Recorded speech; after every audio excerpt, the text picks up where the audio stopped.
Probably might want to be on this side because then you can do some editing or whatever, do some typing because I usually don't do any typing. So a little shorter, so getting All right. closer will probably be better. All right, everyone. So we haven't done a show for a little while. So the reason we're doing a show today is because my son Kane is here with me, and so he's coming here to check out a bunch of mines and stuff. So yesterday we were in Silver King. So Kane lives on Vancouver Island. He hasn't been here for a while, and he's going to spend a couple of weeks with me, and we're going to go check out some mines. So yeah, it was kind of exciting. We got back from Mexico, and we did lots of really cool stuff, and we're doing really good with the channel. We had I think in December we had something like 27,000 subscribers. Now we got almost 50,000. So the channel is really going crazy here. So I really appreciate all the support. And all right, so there's the way it works here, Ken. So there's the questions and stuff. We'll answer them, and you can maybe kind of scroll down or scroll stuff down. I'm not sure. Yeah, it's always kind of a pain in the ass. So yeah, so Pressing the this guy here, button. Evans Creek Braun, he always well ahead of the riffraff. He's always on. Every time I put out a new video, he's the first one to comment on it. But the only thing he ever says is, "I'm here ahead of the riffraff." So Lee held hi Frank and new guy, and this is my son Kane. So that's the new guy. So hello from California. Hi guys. We're trying to read the comments as quick as we can. And do you get scared when you're going down a super dark and deep mine? Well, I think we talked about that a little bit earlier, didn't we? Well, we usually have lights, so Yeah, and also if you panic, that's when everything gets you. Yeah, we had kind of an interesting day yesterday because we went into the Silver King, and it was all frozen out, so we chopped a hole up, but it was kind of steep going straight down. And Kane, he's a little smaller than I am. He got slid right down, and I went down. We had a hell of a time getting out, so we ended up using climbing rig and come up, and it's the same thing. You get stuck in a hole, and you're stuffed in there, and and I just said, just take a deep breath, and we got out of there. So, have you ever come across any ghosts? Well, I mean, there was that one painting of a skeleton with a mining helmet, and apart from that, no. Do you ever keep some of that stuff you find in mines? Well, we got a whole museum that's literally like 3 steps away. Okay, let me answer a question here. So, so Ken knows a lot more about computers and shit than I am, so he's going to help me out with some editing. He's got some other ideas. We got some other cameras. But we also were able to set up a thing with Teespring to market some new stuff. So we're going to phase out just the shorts that we had before, just for Bonfire. And these guys got all kinds of cool stuff, coffee cups, all kinds of other shit. And we got this real cool image that I got a while back, and it has have you ever had sex in a mine? I'd love to answer that. Anyhow, so we got these 2 T-shirts, but I got a real cool image of a ghost or something, an alien that we shot underground. And that's going to be on the back of it, so it'll come up for a little while. It's a whole another line of merch stuff. Really cool. Have I ever had sex in a mine? No, but I'm looking for volunteers and no males either. All right. Oh, we're getting a lot of comments here. Is your beard real? Well, it's definitely in existence. Don't smoke near it. All right, hello from England. Hi, guys. And don't get insulted if we don't answer you. We got like 50 million things up here. You can't read as fast as we can tell. That's the problem with being a big YouTuber. All right, okay. So hello from Australia. And it's really cool. We got like people from all over the freaking world that tune in and watch our stuff, and I really enjoy that. All right. So, your new Explorer is your new mine sex toy. I think that's called incest. No, I don't think he's talking about you. Anyhow. All right, we got all kinds of crazy people on here. Who's the other guy that posts on your channel, Frank? There's no other guy that posts on my channel. There's 2 separate channels. There's one called Exploring Abandoned Mines in Unusual Places, and that's another Frank. And my channel's called Exploring Abandoned Mines. So sometimes people get confused between the 2. And the reason is he was going to retire. He wasn't going to do any more videos. So anyhow. What's your bud? My bud is my son, Kane. So, hi, Kane. And the reason people are saying that is because they just get the notification that this is happening. They didn't catch the first part of it. Yeah. All right. Hello from New Jersey. Hello, armpit of America. What did you miss? Is this a loan shark scheme? I think you're making bank here. Is this a loan shark scheme? Yeah. Send us your money. We'll guarantee you a 50% return on your investment within 2 weeks. Just if you go on the main page, it says Contribute to the channel PayPal. Just put the money in there. We'll guarantee we'll double your money within 2 weeks. All right. My left ball hurts. I hope it's not cancer. Some of the freaking comments. Yeah, I don't know what to say. On the back of your fireplace on top looks like a skull with a ski mask on it. You know, I'll show you that. It's kind of cool. It is a skull. It's actually something my mother, who's does pottery and shit, give to me, and it's actually a kind of a flower pot holder, and it's got lots of cool quartz crystals and stuff that we got out of the Towser mine. And rocks and shit in there. And you guys, you know, every time I see a video, you see something that glitters like that. You say, "Oh, is that gold? Is that gold?" No, it's never pyrite. Gold in a hard rock mine. It's pyrite. So all that fool's gold. So in a hard rock mine, you never see visible gold, or very, very rarely. Yeah, usually it's microscopic. Eh? I mean, nuggets only really happen in rivers because the geologic process is involved in it. Because you know the river and the pressure crush it all together and all that sort of stuff. All right. Can you wish my friend a happy birthday, please? His name's Nick. Happy birthday, Mick. Nick. Have a drink on me. You're probably not drinking as good as beers you have, but you know, you don't have to drink beer to have a good time, right? You can have ladies with you. No, whatever. I'll have a good time one way or another. Ladies, men, I don't think we discriminate on this channel, do we? All right. How far have you went into the Remac? We went down about 550 feet and got scared of dead air. Well, I mean, he's got an oxygen meter, so... All right, the Remac goes down 3,000 feet, but you need you can only go down 1,500 feet before you get to water. So I've been all the way as far as you can get without getting without scuba gear. So it's a big mine. It's a real coal mine. We did hit some dead air in the one part, and the oxygen monitor went off. But we went right to the end, though. It was just a little bit low. So, and that was one of the very few mines that I ever went into that I had any problem with dead air. And I keep telling you guys, there's a big difference between the hard rock mines we go into and coal mines. Coal mines are the nastiest freaking thing. There's dead air, there's poisonous stuff, methane gas, there's explosion hazards. Never go into a coal mine. It'd be crazy. If you think I'm crazy, people go in coal mines are way crazier than I am. All right. Seth Rogen, I didn't know who that is, but yeah. So, yeah, we don't see. Yeah, you might want to do that. Well, they can't see it anyway, so. Good. All right. How was Mexico? A bit scary. Well, no, it wasn't good. I've always kind of felt pretty. We gotta get rid of that guy. I haven't get rid of that guy. I think we can just delete him or something. Yeah, just delete that guy. Yeah, there we go. Yeah. Okay. Yeah. No, Mexico. It was good. I never had much of a problem there.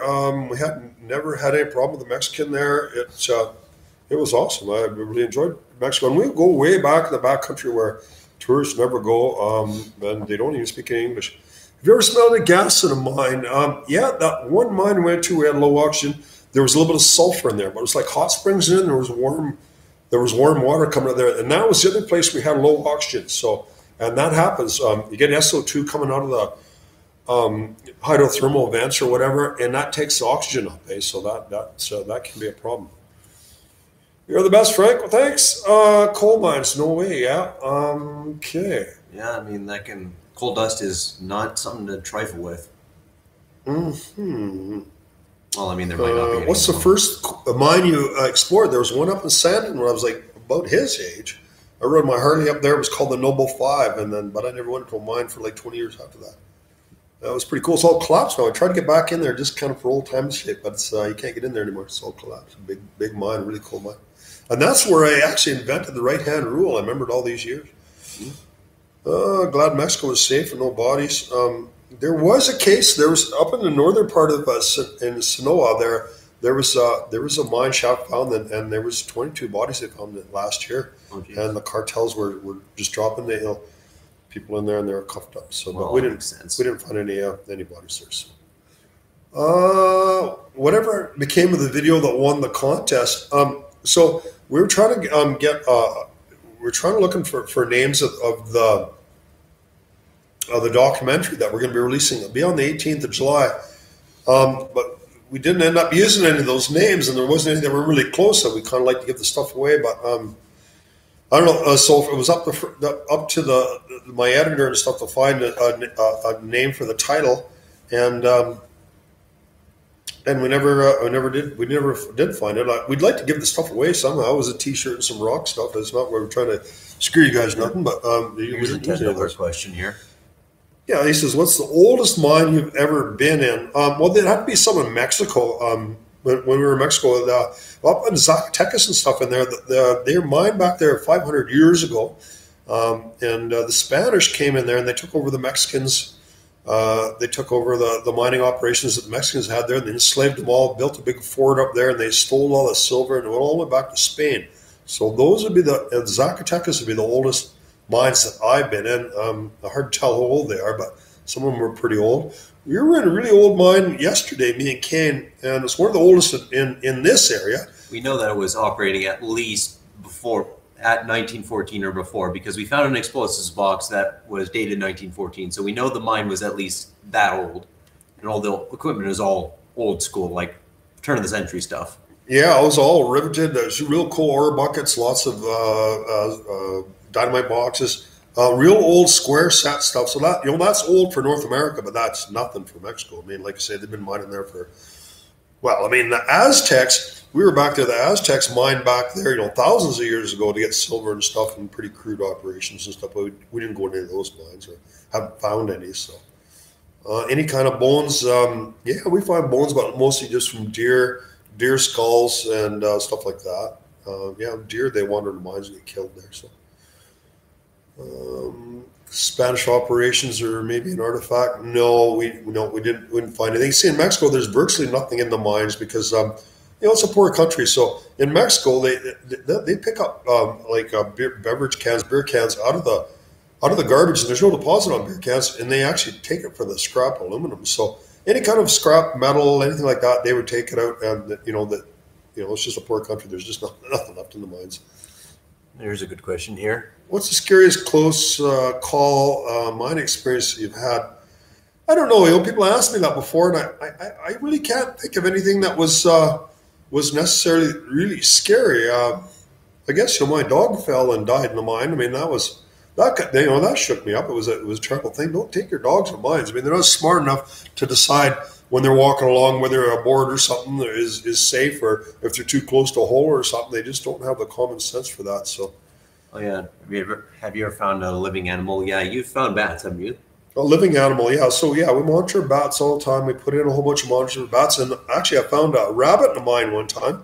I was trying to chase a rabbit out of a mine. So there was a rabbit that fell down a big hole actually, and he couldn't get back out. And I was trying to chase him up, but I wasn't able to get him out. Any plans for the summer? Yeah, there was a guy here by the name of Rick Webb. He lives about 50 miles away from here. And he's been he was a university professor, and he's been here for 20 years. And all they do is they go around and explore and find all these mines. So they don't go into mines, but they know there's something like 140 abandoned shafts, and he wants to go around, take me around, and be a tour guide and go to a bunch of stuff. So that's really cool. That's really going to help us out. We spend a lot of time looking for new mines and all that kind of stuff. But if you got someone with that local knowledge to do that, it's just a huge thing. It makes a big difference. Yeah, that's cool. You read the comments, all talk. If you find something interesting, just point it out and I'll do it. It works good that way. One thing you could probably talk about is, hey Frank, you getting permission back in USA? Yeah, that's been a thing for a while now. I've never been in the United States. When I was younger, I got in this trouble. I got caught with some pot when I was 16, and that makes me. But anyway, so it's just kind of a program. So I have to apply for a waiver, which I did last year. So hopefully we'll have that done by the fall. It's just just a matter of spending a whole bunch of money. I haven't been convicted of anything for 25 years, but when I was younger, I had some problems with the law, so that doesn't allow me into the States, and I've never been in there. So, yeah. Have you ever found anything valuable in a mine or active miners, do you think? Well, we found active miners. We had a show or something that went up to the Hope Ruth, and it was in there for 7 hours, and it connected to an active mine, and the miners didn't even know that. So it was kind of surprising. There were not really much miners. I mean, there was a couple guys in there trying to open up an old adit, and it's just one of these little junior mining companies that does some tests and stuff and pisses around a little bit and tries to get some money from investors, but not really a serious active mine. But I mean, they were in there when they opened up the adit and stuff, and they had an electric train and everything in there and drills. It was a scheme, yeah. It wasn't It wasn't a big operation, put it that way. It was a pretty mom and pop operation. How long was your day getting that lad up back up 550 feet? That wasn't that the 550 feet. That was actually we had a long day. We almost the four of us or five of us actually went into this mine. I think part 3 or part 4, and we went down there. We did a bunch of exploring in there, and we came back up. And it was about 3 o'clock in the afternoon, and we had a little more time left over. And Gabe wanted to go down the shaft, so he went down the shaft about 3 o'clock, and he went down there, and we did the exploring and stuff. We had him back up by 5 o'clock, so it wasn't it wasn't it was just something we did at the end of the day. It seemed like a big production, but it really wasn't. It was just and the thing was, people says, well, how come you didn't do this? How come you didn't do that? How come you didn't have walkie-talkies and all that? We just came. It's like a military thing. We just came there, and we had an objective. We're going to do it. And we looked around, seeing what resources we had. Could we do it safely? And we hurried up, did it, and did it. And that's, yeah, but, I was going to bring a walkie-talkie, but I could only find one. The battery was dead. But, it's not like we're not going to go in a mine because we don't have a walkie-talkie. So you just, and people say, well, how come you didn't have a winch on your truck and all that? We're going to set up a winch on a truck. I mean, it was only a tiny little operation. So, we just did the best we could with what we had. Timothy Sovster here says infrared camera footage would be awesome, and I'm liable to agree with him. If we had an infrared camera, that would actually be a massive help in the mine, I think. Okay, so thanks, Timothy. So, so he's thrown $5 into the pot here, so it's gonna maybe buy me a beer. Kane doesn't drink any beer, so I don't that's good for me. I like partners that don't drink beer. More for you. So okay, so. And we're up, so here, I don't know if you look around here, I could actually show you, can I? I suppose I could. I mean, the grass is turning green here. But where we were yesterday, we had 5 feet of snow up there. We had the sled up there. So in this area, there's a huge difference where it's 1,700 feet. We were probably about 6,000 feet, so there's a huge difference. And the mines, it takes a long time to get up in those high altitude mines. You can't get in there until July, some of them. So. Yeah. And Deepak says, Frank, I see you touching a lot of rusty stuff. Are you not concerned about tetanus? I don't think you are. Well, first of all, I lived on a ranch and trucked and stuff most of my life, and I never wear gloves. So you get cut all the time. My hands are all calloused. If you're just touching a rusted piece of metal, it's not sharp. You would never get cut from it anyhow. And with the tetanus, I think you get tetanus shot about every 10 years. So tetanus keeps you from getting lockjaw. I don't even know if anyone's ever got lockjaw. So I don't think it's much of a threat. I think, especially in when we went down that big shaft in Mexico, people are worried about the rope breaking and tetanus and how come you didn't have dust masks on and how come you didn't have gloves on and all that. All those things are just minor little things. The big problem is if you're down there and you're down that far, 550 feet, if a rock that weighed 5 pounds fell off there, something was loose, it'll come down there and probably kill that guy. And most people don't realize that. That's always the big threat. And if I'd have known, we knew the shaft was 550 feet down because we measured it, but we kind of figured he was just going to go down to the first cross-cut level. In most mines in Canada and the States, they have a level every 100 feet. So we figured he was just going to go down 100 feet and then go and explore a drift or whatever, or an adit, but he never did. He went all the way to the bottom. So because there was virtually nothing there till almost to the bottom. So I wouldn't do that again. I think it's too risky for someone to be that far underneath all that stuff overhead. So that was a big risk. And so I don't think most people really understand what the risk really was, but whatever. So yeah, we also got a couple questions to the effect of, have you ever experienced a collapse or a cave-in while you were actually inside a mine? And I don't, but I mean... Well, we did have a kind of a little minor thing. I think if you look at that video of the best of Phoenix or whatever, and it was just kind of funny. So we're going along this tunnel. It goes along like that, and then there's an overpass that comes down, and it was all collapsed. Everything collapsed. So we're shooting it, and so there was rock there. So you had to just kind of squeeze over there to continue on the tunnel. So I started digging some stuff out, and then some more stuff started sliding down. But it looks worse than it actually was. It looked like I was going to get buried. It kind of came down, but I had my partner behind me, and it wasn't a big deal. But if you look at the video, it looks pretty cool. And lots of stuff is like that. You see something, a video or something, you think, oh, well, that's crazy or whatever, and it looks really, but it wasn't really that big of a deal. So that, it was a bit of a collapse. It was just a bunch of loose rock that come down. So, but that's the only time. Probably what to worry about more, sometimes in Phoenix and stuff, you get in an area where there's a huge stope, and you just look up, and sometimes it's up to 80 feet up. You look at the huge ceiling, and in some areas there's huge rocks the size of a car there, whatever.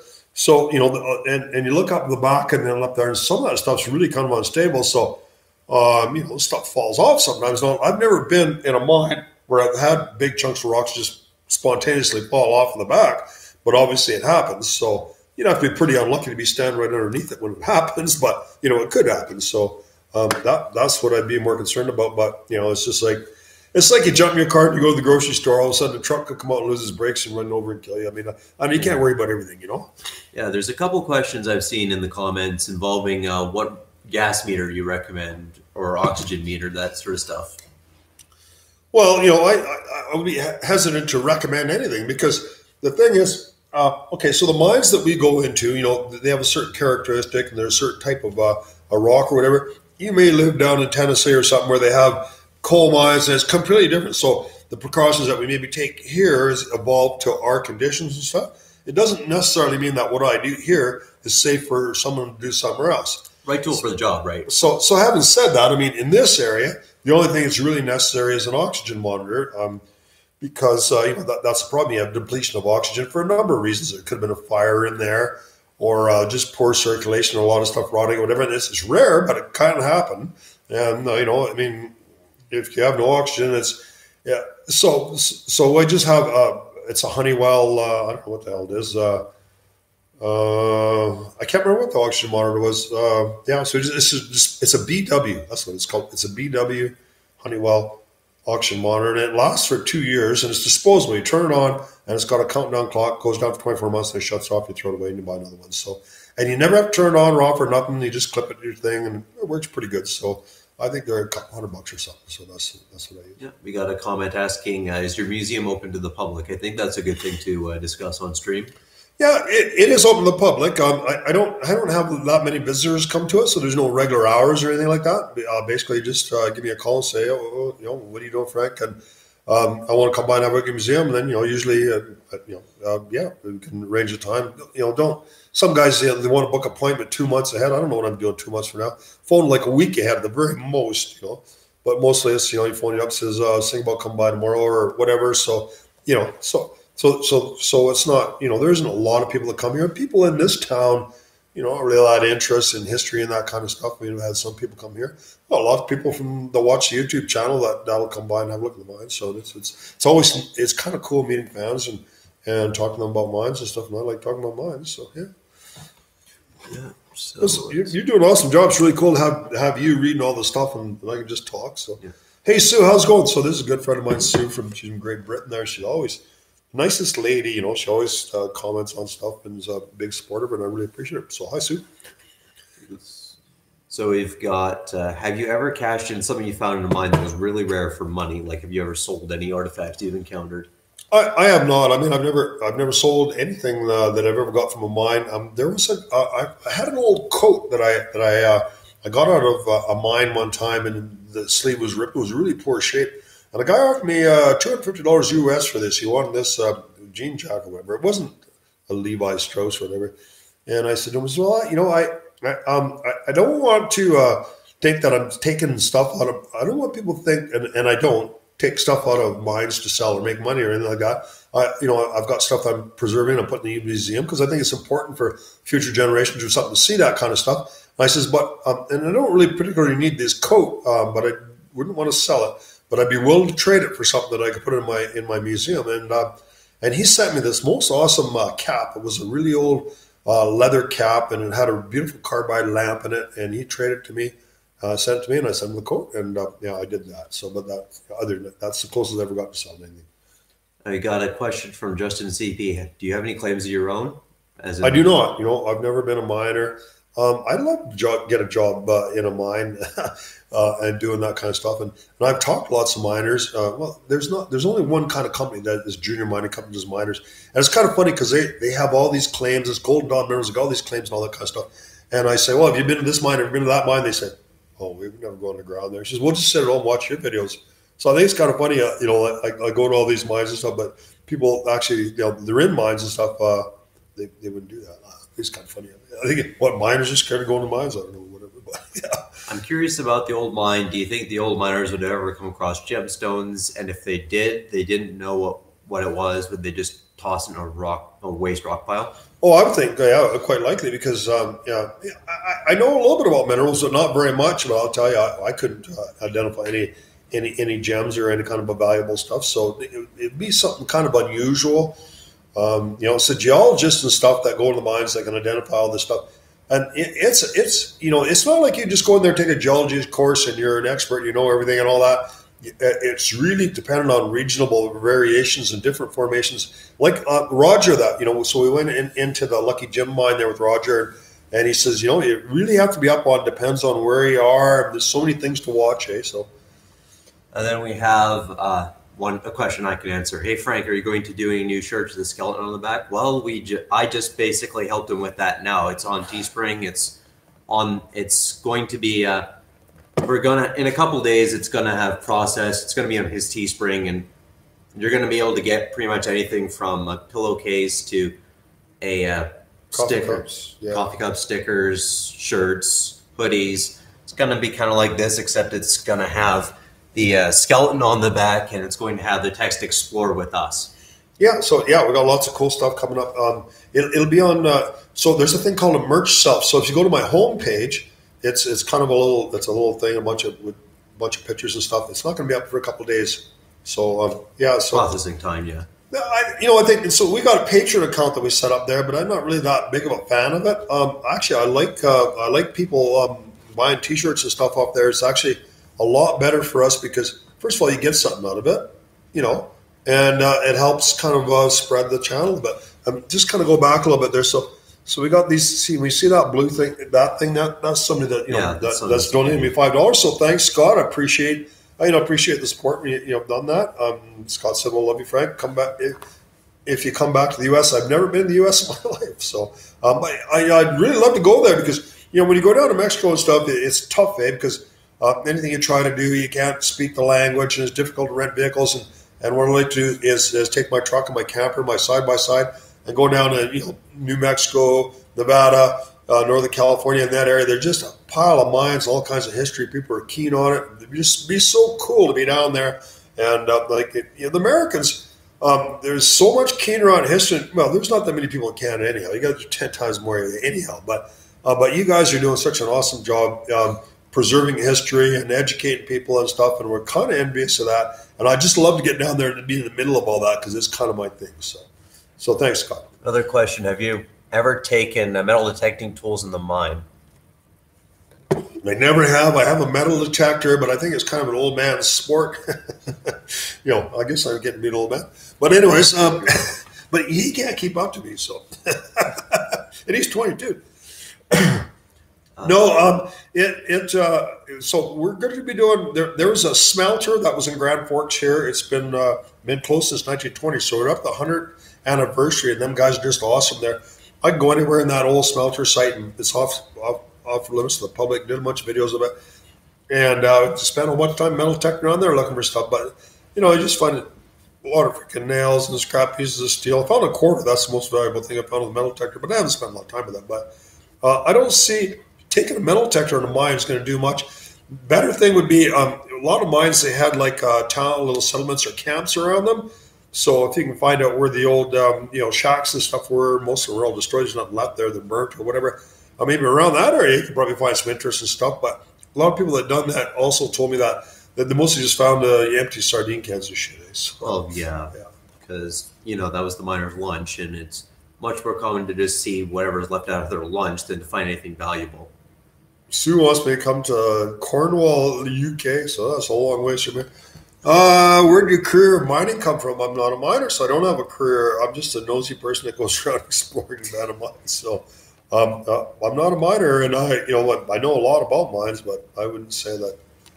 Have you ever brought out some samples that actually contain gold or other rich ore? Well, there's no real gold ore, quote unquote, but there's microscopic particles of it. Well, there's no way of knowing what's in a sample unless you take an assay off this. There's not really a point because pretty much all the mines and stuff that we go into, they're under an active mineral claim. So you can say that someone owns a mine, but whatever. They just have the rights to take the minerals from that area. So there's no legal reason why we can't go into a mine if it's abandoned, go in there and look around there, take videos and stuff. But if we remove minerals, we're actually stealing from the mine owner because he actually owns the rights to the minerals. We don't have any rights to it. And the other thing is that we really wouldn't know what's there unless you take it to an assay office and have it assayed. So I don't know, why would I take a sample to an assay office and have it assayed when it's not even mine? What do I care? But, having said that, I mean, I know, especially on the galena side, and we got some pretty good samples of galena, which is lead, silver, and zinc, and we don't know what the makeup of it is, but just as samples and stuff that people can see some of the stuff in the museum. But we're certainly not interested in being any mines and trying to make any money off any of the minerals. Hi Frank, enjoying the videos. Let me know if you're still keen to come crack open the Athabasca mine in Nelson next summer. Oh, absolutely. So Riker has a mine that's actually just a little bit downstream from the Silver King. So the Silver King was 8 miles from Nelson. There was a big tram line that went to Nelson. And so me and Kane were just at the Silver King yesterday. So Riker actually owns this other mine called the Athabasca. It's really cool. And it's been all completely covered in. Can't get in there. And I was talking to him. He's a real cool guy. And we want to go in there and try to open up some of these attics and get into this. It's also a really large mine. So it'd be really exciting to get in there. And this is one of the very few times that someone actually owned a piece of land and says, well, come along here. Have a look at it. We want to preserve the history and work with you on that. It was just really cool. We just love that. So awesome. Riker, nice to hear from you again, and definitely interested in that. I'm very interested in doing that. So it'd be a real treat to meet you and see what we can find in that mine. So we also have, I arrived a bit late, but it's the new guy's name. Hi, I'm Kane. I'm his son, actually. Yeah, this is my son, Kane. So he hasn't been underground, and we were up at the Silver King yesterday, and we did some exploring, went underground, and he's actually way smarter on computers than I am. So it's nice to have these young guys, old fuckers like me. I don't know, they get frustrated and stuff, and they can't do stuff. So I don't know. And I don't even text people. They just pisses me off when someone texts me. What do you text me for? I can talk 100 times faster than I can text. Why would I text you? I don't know, but whatever. Yeah. And I'm also a lot smaller, so I can probably fit into small crawl spaces, dig it out a little bit so he can get in, which is what we did. Yeah, he's what, 120 pounds? Yeah, only 120. So he's 120 times, and I'm 210. So he's not going to beat me in arm wrestling anytime soon. Yeah, I don't think so. Not until you're like 90 years old. You think I can live that long? It depends on how much you drink. Maybe I'll buy you some weights. If you drink enough beer, maybe you'll get pickled enough, and you'll be preserved like fucking Ozzy Osbourne. Yeah. The guy's like 70 years old and he's still playing music. Yeah. You can't understand 2 words he says unless he's singing. Pretty much. But must have been doing something right. He did all. There's no drugs all in right, the world. He did. Never mind, Ozzy. Crack the book, son. Have you ever uncovered a mine no one else found before? Well, no, because a mine is basically. Oh, okay. Well, the definition of a mine, according to Mark Twain, is a hole in the ground owned by a liar. Which I love that. That's cool. But a mine is basically a hole in the ground. But a mine is somewhere there, so we remove the minerals and stuff, and we're exploring what's left there, the cavity there. So obviously, it wasn't a mine if nobody took nothing. So yeah. Well, I mean, so we've been to lots of mines where nobody's been for maybe up to 100 years, and they were collapsed and dug them out or something. We don't see any sign of people being there. Some of these pretty remote things, there hasn't been anyone in there, but obviously, a mine was occupied by somebody at some point. Yeah, we're just basically finding it again after it's already been lost, essentially. The Silver King that we were in yesterday is a pretty good example of that, because the Silver King, it's actually private land, and they said, enter at your own risk kind of thing or something. They don't say stay out. But so they take in cats and stuff and completely seal all the entrances off, and they figured, well, nobody can get underground. But what happened was there was a logging road, and there was a hole that opened up with just the soil in there. There was just a little tiny hole. And I seen that, and then there was air coming out there. I said, oh, that goes to the attic. And I could see where the attic was, where they covered up. So we were able to get down in through that. So I've been sealed off for a very long time. That's the whole mine. So yeah, we had to chip away a good amount of the ice and snow that was around it, and we're going to get a video on that edited within the next 3 Yeah, it'll be days. that'll be the next video coming up on Thursday. That me and Kane went into the Silver King, and we were in there last fall with Chris, and we found a whole. And so Kane and I went in there, and it was like totally frozen off. And stupid enough, I didn't bring a bloody axe, so we had to go back, and we borrowed a shovel from a cabin that was up the road there, and we were able to chip it all out there, and we were able to get in there. It was, we won't tell you the whole story, but whatever. It's really cool. We found a lot of pretty cool stuff in there. We went to another level we hadn't been to before. Another good question. Do you have any salt or lime mines up there? No. Lime, there's limestone mines here. They're not common. I think they're mostly at the surface. I don't think they're underground. So there's no salt mines I've never heard of any salt mine in BC. I'd really like you to spend time with your old men. Too few do these days, and suddenly our dads got too old to do stuff we want to experience together. Well, I agree with that one. Yeah. Sue says, I have a friend that has a miner's restaurant, could take you there, but you need to come to Cornwall. We have a spare room in Brewski's. Sue's really trying to get me to go to Cornwall. Mm-hmm. Well, it might happen. I don't know. First of all, what we should do is we need my biggest kind of plan of my fantasy, well, other than that, is to go into the catacombs in Paris. So we're looking for someone that would actually be like a tour guide, because I don't think we just show up and then go under there. The catacombs in Paris, if you guys don't know, those are really old mines. They mined all underneath the city of Paris, and it was a whole bunch of mine tunnels and all that kind of stuff. And way back in the Middle Ages. And when they started running out of room, the cemeteries and stuff, they started digging up the bones and stuff, and then they started putting them in there. So there's huge rooms just full of skulls, thousands and thousands of bones, and everything. And just a really rich history of all these old mines and all this whole kind of stuff. And I just love to get there and have a look at that. But so if we get to Paris, I could probably go to Cornwall. So I don't know. Yeah, that is. Keep bugging me, Sue. It's not going to hurt. This Paris would be amazing videos. Just have to be very careful, easy to get lost. Well, yeah, considering how large the Paris catacombs are. Well, the problem, the bigger part is that you just spend a lot of time looking around trying to find stuff, and you can't find anything. But if someone says, "Well, they spent a whole bunch of time going into all these places," then you just say, "Well, follow me, and we'll just go in there and we'll just get right to the cream, right?" So that's the same problem with the mines here.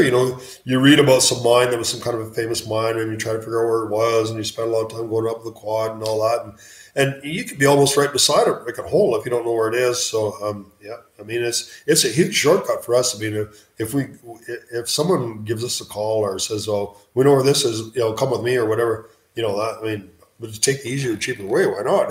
Yeah. Another suggestion we have is the 1,600 miles of tunnels underneath Odessa, actually. Odessa is in the Ukraine. Huh, okay. Same offered for you at the Lunenburg salt mines in Germany, but nowadays I went to Ireland. So that's kind of the thing. People are always saying, "Oh, well, there's some real, cool mines in New York or different places or whatever, like thousands of miles from here." I mean, for me to go there, it cost me thousands of dollars to do that. We've got hundreds of mines within 2-hour drive from here. So, so I don't know, where do I want to spend my time, my resources and stuff? Eventually you'll have to dedicate specific time, and you'll have to dedicate a specific budget to do that. And it's going to take a little bit. So mines out of the country are going to be a little bit less common than in the country because, going to go through customs, passport, travel expenses. It's expensive, and ad revenue and merch will definitely help. So if you want to see him go out and go to, say, Odessa, or you want him to go to the French catacombs, buy all his merchandise. That's going to help him afford that stuff. Well, and the other thing is actually, so with the YouTube channel growing so fast, we're starting to get some pretty good revenue actually from YouTube. And I won't tell you how much it is, but once we get up to about 100,000 subscribers, it's not really that much of a hobby. It's almost like a job. So. So all these things do help. It allows us to do more stuff. So, and I don't mind spending the money that I get from YouTube and stuff. And one thing it kind of helps us a lot and stuff is people share stuff they put on their Facebook, whatever, and say, well, this is cool if they enjoyed it or whatever, and maybe their friends enjoy it too. So, So the other thing is, I didn't talk about this much, but. So this documentary, so we did a documentary, and it's really just everyone on YouTube has really kind of helped me out because we were competing for a $50,000 grant to do a documentary. So so it was always my dream. Like typically the shows you see cost us maybe $200-300 to produce or something. We'll drive out somewhere and do that, spend a day editing it. So it's about $200-300 show you see. So my dream was to get some professionals and stuff and get them and do the filming, do the editing, and do a top notch job. And so everyone on YouTube, and I kind of put it out there, vote for us, and we see if we can get that grant, do that. So we end up getting almost $60,000 to do this show. I've been working on it for a whole year. It's only a 17-minute documentary. It'll be on TV next year. And I can't release it on YouTube till the 18th of July. It'll be on then. And it's just a fantastic piece. We've got really good old photographs and really good music. The professionals working on the audio, the sound. It's just top of the notch. So it'd be really exciting to share that with you guys. And the reason we did all that is I thought, well, this is what we're doing, exploring abandoned mines. And then you guys, we want to put it out as many people as we can, and then we get more people interested in the channel. Yeah, we got a comment from a Samuel Clemens. Is there anything your subscribers could do to help you with getting you to the U.S., like a petition or something? No, there isn't, and there's no reason why. Why I wouldn't get to the U.S. It's just a process. The process, it's actually more difficult for Americans getting to Canada if they have any kind of a criminal record. If you've ever been convicted of a DWI in the States, you're not allowed to come to Canada unless you get a waiver. The same thing. So, that's the cool thing about Mexico. They just take everyone. If you've got money, they go down there. But no, it just takes time for the process, and it'll work through the system. So, no, thanks for asking. Huh? Have you ever heard of the Cananea copper mine in northern Mexico? Some of the best labor comes into southern Arizona from there, hard workers. I have never heard of that. No, Then we have Colorado has approximately 49 different kinds of gemstones here. Hell, there's a professional TV show out here filming prospectors. Out here, I recommend you check it out. It's quite fascinating. Yeah, I guess, I kind of have a pretty narrow interest in trying to just kind of document these old mines because it's a fascinating part of history. There's only a few years where there was a lot of people that actually worked underground. And the reason being is because, so when they first started mining a long time ago, they just used, they just used the cold steel and stuff. They didn't have explosives, and they just kind of chipped into the ore, and it wasn't very, it was kind of a pretty small scale mining. And then all of a sudden, machines got invented around late 1800s with compressed air and air drills, and they were able to go in there and just pound this rock. And then invented explosives around that time, and and they dug all kinds of tunnels and all that kind of stuff. But that kind of almost ended around the 1930s or something like that, when machines started getting a lot bigger, and they just started doing a lot of open pit. So it's not that common. So we're talking about a pretty small kind of period of really interesting thing in history where you got all these tunnels going all over the place and all this kind of stuff with the square set. So I'm just trying to explore that. And I'd like to try to get as much of that on video with the artifacts and the stories and stuff, because it's all collapsing. So for future generations can see that stuff. I think it's fascinating. I'm not really that interested I don't want to interest in making a bunch of money in gold and a bunch of, it's not what I'm interested in. I'm kind of focused more on the history part of it. So. Then we also have, what's the 2019 lineup of videos? Any plans? I guess that'd be good to go over. Yeah, we kind of went over that a little bit. So Rick Webb, he knows where there's a whole bunch of mines close to here, so we're going to go up there. I'm a little bit tied to the farm here because I move my irrigation lines every day and do the haying and stuff. So we're going to keep putting out a show every week, and there's a whole bunch of local mines here, and Kane's going to be here for a couple of weeks, so. Leaving on the 28th. So. Yeah, we got some more mines to go to here, do some more editing and stuff with him. And so we're probably going to go back up to the Lucky Jim mine with Kane. And we're going to go to the Highlander. So we want to go right to the very bottom of the Highlander and take a bunch of ropes and go to the very bottom. So that's a couple of mines that we're planning on going to. All right. So if you guys come to California, you're welcome to stay at our place. Seed, you're pretty damn good. Yeah. He can't DUI charge again from when he was 16, but so you're on a big working farm. That's pretty cool, but I bet very time consuming. Well, it's not a big working farm. I retired from cattle ranching. I had 2,000 acres, around 175 cattle up northern BC. So I'm retired and just ended up buying 25 acres here. And it was the potatoes and stuff. So that, well, it's just, the wind was blowing all the dirt around here. Says, well, I'm going to put it back in hay because I know about raising hay. So we got irrigation and stuff in here, and it's really, it's in pretty really good climate in here. So I cut 3 crops of hay a year and sell that for horse people. So it's only like 21 acres. It's kind of a bit of a joke. I can jump in my tractor and cut that, and then the time it takes to drink a 6-pack. It's kind of like a hobby farm to me. I mean, I was a full-time rancher, but but anyways, it makes money, so we do that. Q, have you seen a Sasquatch lurking around in the mines? I know you're not in BS, but hey, had to ask, and I know they are real. Okay. I don't know, man. I don't really believe, I don't believe any of that shit. I don't believe in ghosts and Sasquatches and this and that. Are there any carpenters who could restore some of that beautiful square set woodwork in a mine if someone wanted to turn a mine into a museum? That's a good idea. That is a good idea. I'm like, we saw some really cool square set stuff, and it's like a mortise and tenon. These big timbers that have that kind of stuff. We saw a lot of it in the Silver King, but you really couldn't get it out of there because it's so tight. But I'd love to see some of that square set. I know where there's some other square set. Yeah, I'd really love to see that, and that's a really good comment. I really appreciate that, and I like to think a little harder about how I can put some of that in my museum, because in my museum I have a full-size ore chute and stuff that's all set up, and a railway and a trains and everything in there. But I'd love to see. I'd love to preserve some square set. It's really cool. One thing I think you could probably do if the Silver King is for sale, right? If you could find a way. No, it's not for sale. It was sold. Oh yeah. If you could find, it was for sale. Yeah. There's for sale signs up there, but it was sold. If you could find some mine that is for sale and for a decent enough price, you could probably try to have the mine restored and then have like the newer stuff sort of in the front, and then have it go backwards in time with the different levels of technology. It was an idea that I had, but I only have so much time and commitments and stuff. There's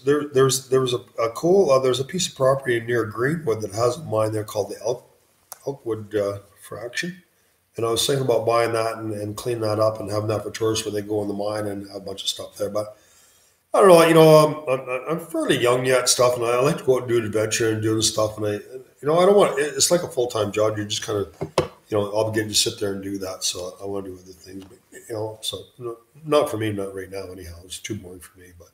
Yeah, history is very important, fascinating. I just figured I'd mention it. Tens of thousands of mines here in Colorado had a booming gold rush here. And at some point, I'd like to look up the exact dates. Okay, well, the problem with Colorado, it's high altitude, eh? So, well, as I understand it, maybe, it's a big state or something. There's probably places that are lower altitude. But so the reason we went down to Mexico is because in the wintertime here, we got, like lots of snow here, and it's very hard to get around and find stuff. You don't know exactly where it is. So, the reason I went to Mexico is because, obviously there's no snow there, so you can get around there. And that's the reason why I kind of want to go into them sunnier states in the States. There's a huge history of mines. There's thousands of mines. There's all kinds of places you can go year round. So, so people always say, come to Colorado. Well, there's, I can't get away in the summertime, so I want to go in the wintertime when there's nothing to do here. So, it's kind of, that's where you're at. 6-pack and farm quote, if I ever heard one. Near my house, we have a place called NCM. It's a National Coal Museum. They take you down the mines and turn lights out, etc. And it's an awesome experience. Like coal mines are fine if they're operated or whatever, because they test the air and do all the things they need to do and stuff. But the problem with the coal mines, if they're abandoned, it's almost like playing Russian roulette. You don't know what the hell you're walking into, eh? So. Do you ever keep anything from random mines you explore? Well, he's got a museum full of artifacts. All the time. Yeah, every time I go in there, if I see something that I don't have in my museum, we'll grab that. Like yesterday, grab that pegboard. Yesterday, we had an old counting board in this old mine that we found that was one of the nicer ones I've seen. I've got a couple of the ones in my museum, but we grabbed this one. Yeah, so this is a counting board, and this is you can't really read the writing on it, I don't think. Yeah, not with this camera. Yeah. But it's in really good shape for an old counting board from them. So that was right by a hoist level, so there's 10 holes there. So, so they just move a peg on there, and they keep track of how many loads of ore they dump down the chute. That it's kind of cool. I know this is over 100 years old, so kind of cool when you see stuff like that. Most of the stuff in the mines is just completely rotten, like explosive boxes. You touch them, they turn to powder. Everything's rusty. And every once in a while, I just find something like it was just sat there. It's just amazing. I don't know why that works, but it does. So it's cool. So you could always set up the museum as a nonprofit and have some retired folks maintain the daily operations. Yeah, that's true. So there's the question. It says, so there are laws about taking stuff then. Well, I don't know. So that's another thing. It depends on, you guys live in different countries and different regions, whatever. There's all kinds of different laws that are affecting people. So I only know about the laws that are here. But basically, almost all the land in BC here is Crown land. There's very little private land. And almost all the mines are on Crown land. So a mining company or whatever have a tenure that they have the rights to remove minerals from a certain area, to certain minerals, and it's very specific. I mean, if you have a mine, you can't drill for oil there. So they have the rights to the minerals and stuff. They don't have the right to keep regular citizens off of there. The exception is that it was an operating mine, and they have some rights to workers' compensation and all that. It's an active work site. They keep people out of there. But if not, they don't have no right to keep you out of there. So you have every right to go in there. And the way it works is, if you have a mine that's operating and you have a bunch of equipment and stuff, and then your lease or whatever is expired, you have 1 year to take any equipment that's off of there. If you don't take it off, which is usually the case here, then it just reverts back to the Crown. So the next person that would maybe apply for that mine or get that lease or whatever, they can apply to the Crown to get that equipment, but they wouldn't get it automatically. So if they haven't done that, they don't own it anyway. So technically, anything that would be in a mine would probably belong to the Crown. So, but they don't care about rusty tin cans and old explosive boxes. I mean, so I wouldn't say it's theft. The Queen's busy with her 12 dogs. Yeah. All right. So we've got. Do you bring back gold or silver when you explore these mines? Well, not that I know of. I mean, if I find some interesting samples and stuff, probably look up. I'm sure I got more silver than I have gold. It's kind of interesting. The Lucky Gym we were in there, so and most people they don't talk about this, but one of the most valuable metals that was ever mined here is lead, and it's the least sexy metal. Nobody wants to talk about lead mine, right? They don't talk about gold and silver, but I mean, lead still has its place. But that's where the money was in lead mines. A lot of these mines. So the Lucky Gym mine, for instance, was a lead, silver, and zinc mine, galena, and some places the lead was as high as 50%. Lead in an assay, and the silver was 2 ounces per ton. So they say a lead and silver mine, but so most of the samples when you see that really heavy and shiny on lead, probably mostly lead, probably a little silver. I don't know. We never assayed them. So. Probably a lot of pyrites too, honestly. Well, not in the galena, but anything that looks like gold is. If it looks like gold, it's underground mining. You just about guarantee it. It's pyrite. I mean, the one exception is sometimes in quartz or something. You can get some free gold in quartz. You'll have little thin bands in quartz or something. So that would be the one exception. But it's very rare to see any visible gold in gold. Was it more dangerous to mine lead, e.g., lead poisoning? I'll just. I really. Is it more dangerous to mine lead? To mine lead poisoning. Not that I know of. Well, the one exception, I got a really cool book called "The Best Miners in the World," and it was about a mine in the Coot. What the hell was that mine called now? I can't remember. But so there was something called hot muck, and so they went down far enough. There was actually areas that it was so hot that there was sulfuric acid and stuff coming out of there, and the lead was actually flowing in the bottom parts of the mine. So. That's very rare, but we've seen that. So that was pretty toxic, because of the fumes from the air and stuff. Well, I haven't heard of problems with lead poisoning in mines. I've never read about that. Oh, what's the spookiest, most unexplainable thing you've experienced in a mine? No, nothing's ever spooky. Probably the scariest thing that happens, or it's exciting or scary, whatever. If you're on climbing rigging and you're going down shafts or something, you're going straight down somewhere.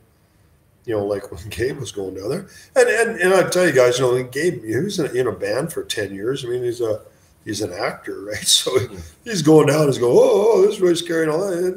It's part of show business, Yeah, I mean, you got to keep things entertaining as well as informative too. Yeah, and the other guy says, well, that's so dangerous. Why didn't you just send a GoPro in there? How fucking boring would that be? Send a GoPro down on a fishing line, going 500 feet down, spinning through a black hole. I mean, who the hell would watch that?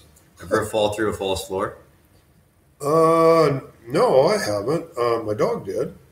Yeah. No, well, Kane was, he was, I'd keep telling him, that's false forest. Stay over there. Look at that, so, no, but you kind of have to look at what's underneath there and what kind of risk you want to take. But I have never fallen through a false floor. Actually, my dog did a couple times. But Yeah. the dog doesn't have the wisdom to, to assess something, decide whether it's salt or not. Yeah. Will you ever go scuba diving at the bottom of a mine? I can't imagine I'd ever do that. The main reason is a lot of mines are high altitude, so it's one thing to go scuba diving at sea level. It's a whole other ball game to do it at a high altitude, and it's also a lot of really dangerous because it's pitch black. So if your lights go out, you're done. I mean, you'll never find your way out. It's not like going down to Mexico and swimming with the sharks or whatever. And the other thing is all kinds of sharp stuff and tangled, wire and all that kind of stuff. You can get tangled and that kind of stuff. There's a whole bunch of it. It's a really advanced diving. I wouldn't be keen to do it. How do you keep calm is another question I see, because that's something that's probably worth. Well, it's really important. I mean, every time, every time something happens, I mean, you got to take a deep, breath and say, well, I mean, that happened yesterday. I mean, we're stuck in a really tight hole full of ice and stuff and can't move. And, it's just take a breath, take a little break and just, it's kind of in my nature, I guess. But, if you panic, and most people think if you fall into cold water, you're going to die of hypothermia in a couple minutes. That's bullshit. You won't. What happens is panic sets in, you can't breathe, and you end up drowning. So it's a falsehood that it would take about 45 minutes to die from hypothermia because the water isn't any colder than freezing. So, but it's always panic that causes you to drown and to sink in there. So. Yeah, we got a 10-pound question here. Any plans to revisit the Remac mine? Yeah, I'd like to go to the Remac. I think that Willie's a really cool guy there. Not really soon. It's a huge mine. We've got some other rope stuff we could do there, and some stuff. Yeah, I'd like to go to the Remac. It's one of my favorite mines. I mean, it's a huge mine. It's a really cool mine to visit. But we don't have any plans to go there anytime soon. The one cool thing about the Remac has got more. I know you guys aren't into bats that much because I do stuff on videos on bats and people don't like it much.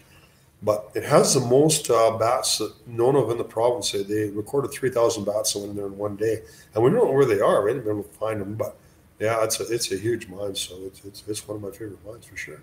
Will you explore the mines with that 600-foot shaft? I understand that you need people to manage the lines for you.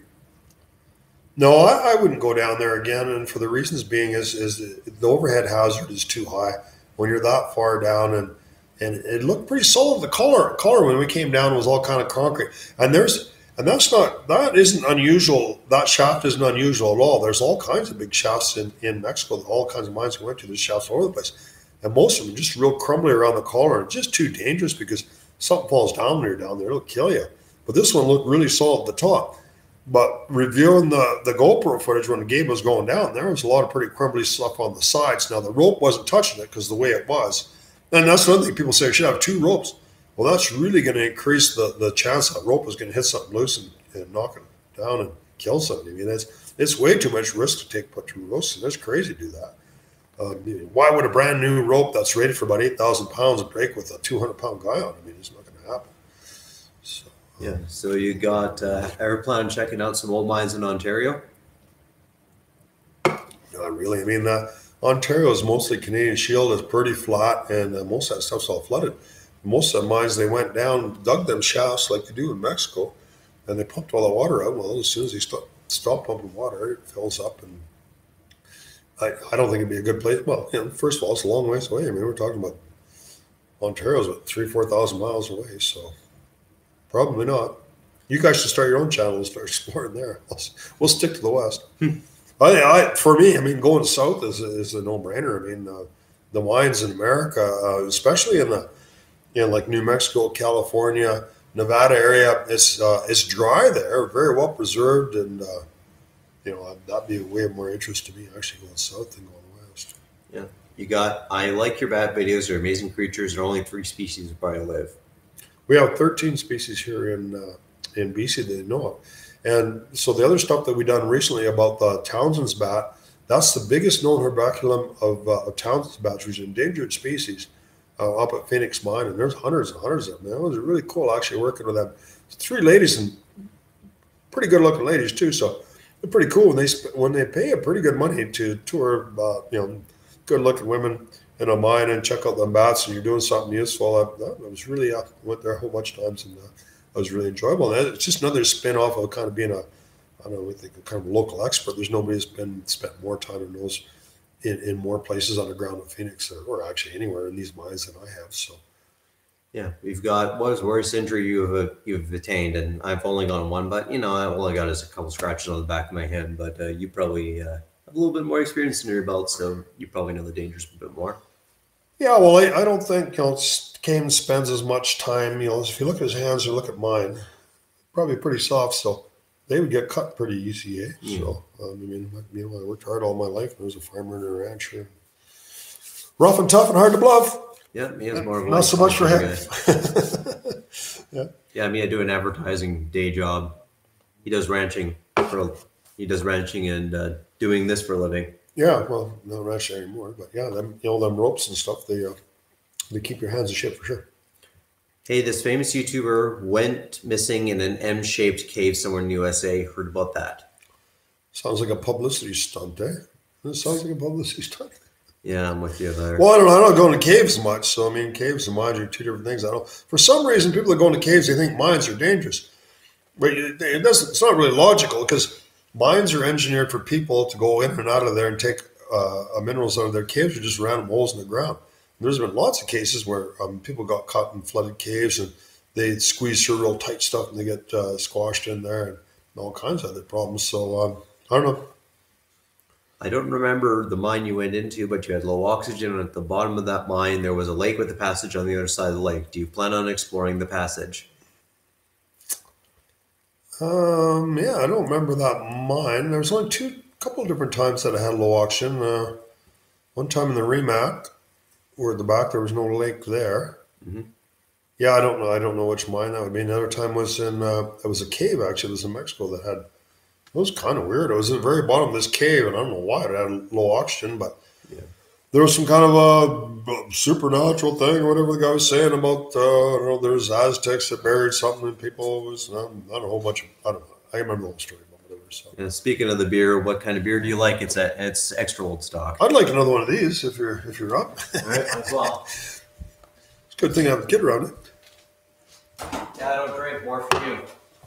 All right, probably the Remac. Yeah, extra old stock. Yeah, I've been drinking this since I was a kid, so it's got a little bit. Thanks, bud.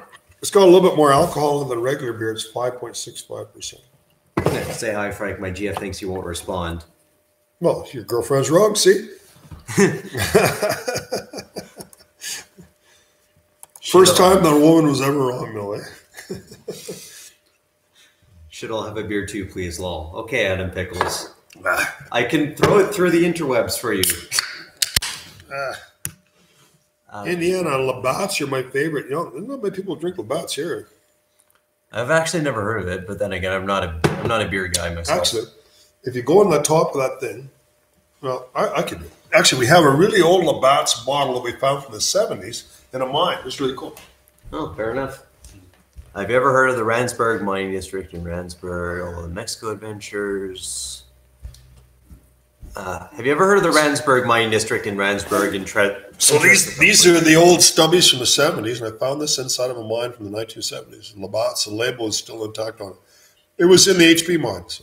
Any reason you haven't made it to U.S. to explore mines yet? Well, he had a DUI when he was 16, so that's preventing him. The people at the border, there's the one that prevented me from going down the States. So I would kind of talk about that a little bit. So I'm getting a waiver because I got some problems 25 years ago, and so we have to get a waiver to get in the States. And same if you guys want to come to Canada. Yeah. It's nice big hockey fan, much better than Bud. Yeah, I don't know. I don't know. A lot of the beer and stuff. No offense, American brands that are common ones here are just kind of bland tasting. A pardon doesn't do you any good. A pardon, because if you go to the border, they'll ask you if you've ever been arrested or anything, and if you got a pardon, you can't say no. So then if you've been arrested for something, that pardon won't do you any good. What a pardon does is, say if you're applying for a job and you need to be bonded, it would take that off your record, but it's still there. So the pardon wouldn't help you. It's only if you're trying to wipe something off of your record for a job or something, you want to get bonded. You need a waiver. So what that means is that you admit you have the record, but they're going to let you, and you'd be admissible because you have this record, but they're going to waive that. So we'll bring you in through Mexico, mister. Years ago with the DUI, they held it. Well, I hear the wall's a lot higher than it is here. And we don't even have a fence here. I mean, there's just kind of a cleared path. You know, you can just walk right along there and be in the States. I could drive right in the States and hop over the fence. There's a barbed wire fence there that's down. I could drive right over and go to the States. But, yeah, whatever. I wouldn't, but, yeah. Are there any hard rock mines in Saskatchewan? Sort of. There's potash. They mine potash there. Yeah, it's fertilizer and stuff, so more of a soft rock mine. But that's the big, I'm not sure where in Saskatchewan, but it's not common. So usually mineralization, the reason it happens is because there was limestone deposits a long time ago. And then the high pH water took the limestone out, so there's big voids in there. And then they have magma and volcanic and seismic. Usually mine deposits and stuff are associated with volcanic events and hydrothermal fluids, so kind of complicated answer, but you don't see it in flat areas mostly. Usually most mines are in mountainous areas for that reason. I live in Houston, Texas, and I can tell you most popular American beers taste most like piss water. Well, the thing is, American beers were usually watered down because of the Prohibition, because back then you used water to make sure that you had more beer than you would have otherwise because it was illegal. And when you had Prohibition, people just started thinking, oh, this really watery stuff is what beer is supposed to taste like, and that's why American beer is weaker than Canadian beer.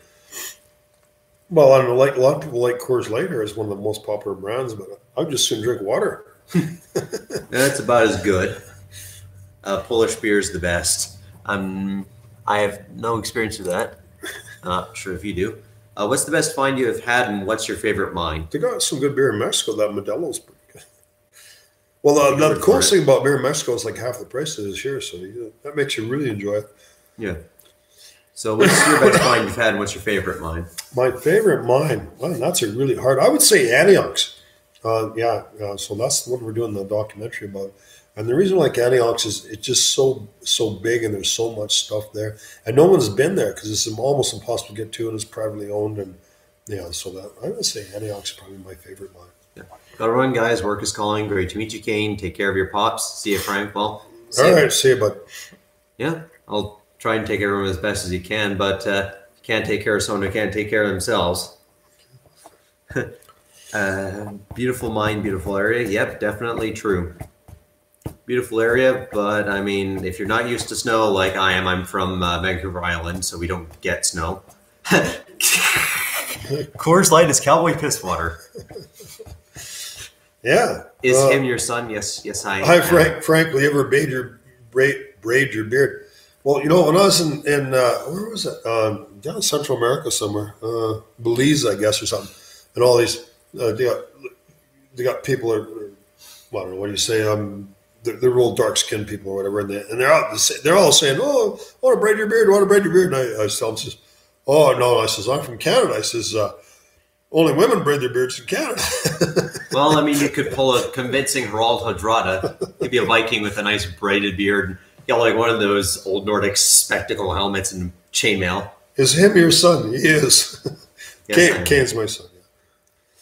Frank needs another beer. Frank needs another beer. No, I'm good. He's on his third beer now. Yeah, so we're going to probably have to wrap this up soon because, you can only drink beer so much. It was kind of, I'll tell you guys a funny story because so when we were shooting this documentary and Tellus is Story Hivers, they're the ones that are sponsoring it. So we done this documentary, and then it goes to the lawyers, and they look at every frame of it and says, "Oh no, that we can't have this in there. We got to get rid of that." So the one of those segments was kind of cool. So we're going up to Antioch, and we're up in the boat, and there's three of us in there, and it's just rougher than hell. The boat's just going underneath the water and this and that.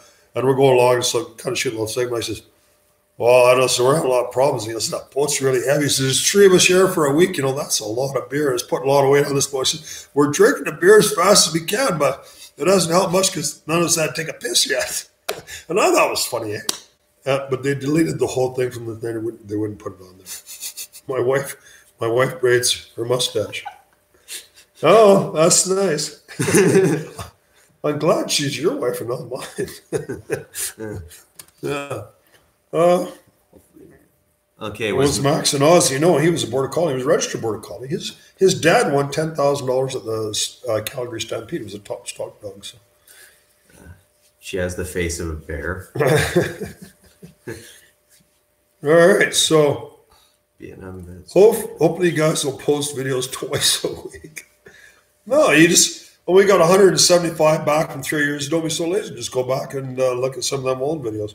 One good question. Since you're in Canada, do you have any opinions on the Curse of Block Island show and if the legends are real?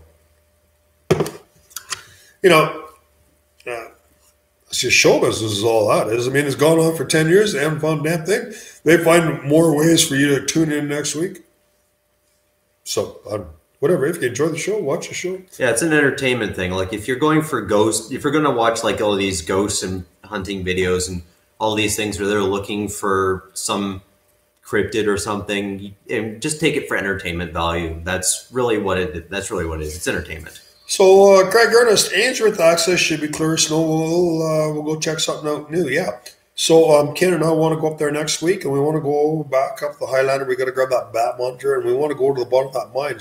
I know you weren't that keen on doing the rope work, but if you change your mind or something, yeah, you can come with us if you want. But yeah, we need to go down that ore chute that's wet, and we need to take ropes down there to get to the bottom of it.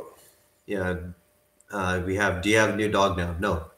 No, I'm not going to get another dog because, I mean, what the hell? I mean, I'm not here that much. I'm out there traveling, exploring by mines, and I don't want to take another dog into a mine. I don't want the same thing happen to another dog. I mean, you should never take a dog into a mine. So what am I going to do to the dog? I can't leave him tied up. So no, I'm not going to do the dog. So. Ever take a Geiger counter on a trip into? I never have. No, I've never taken a Geiger counter. I mean.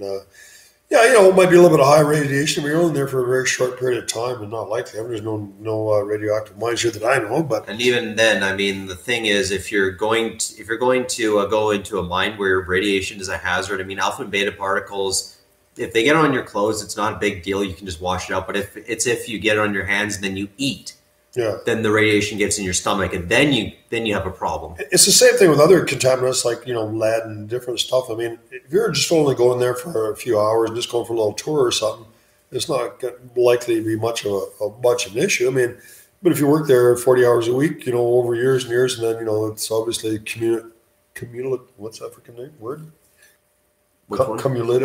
Cumulative effect, whatever, over a period of time, if you do that, then it's going to cause more. Yeah, it's more of a chronic thing than it is an acute thing. Yeah.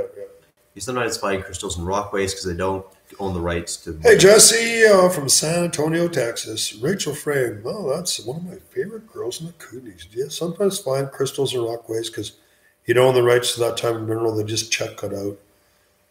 I don't think they can, I got those real cool crystals I got on the Towser mine. And, I mean, there's no commercial value to it. So, I don't know. I got some real cool stuff out of the Towser up there. There's really cool crystals up there. I don't think it's a commercial thing. So, yeah. And they're really fragile. I mean, those crystals just break really easy. So, yeah, a lot of them actually do. Which mine is next? I guess that's a question for both of us. Which mine is next? We're probably going to go to the Highlander. We're going to go back to the Highlander. We got bat monitor and equipment we need to pick up out of there. We want to get to the bottom of the Highlander. Yeah, fair enough. Well, I think we're going to call it. Yeah, pretty quick, I guess. All right. We're over like an hour here, so almost an hour, 15 minutes. It's probably time to go to the bathroom here pretty quick. So yeah. So you guys, I really enjoyed kind of meeting my son Kane and stuff, and enjoyed chatting to you guys. And we had a live broadcast on for a long time. So so I really thank you guys for all your support, and got a lot of pretty cool shows coming up, and maybe we'll I don't know when we're gonna have another broadcast sometime. And have a good night. Yeah, see you later. All right, let's end it. Yes.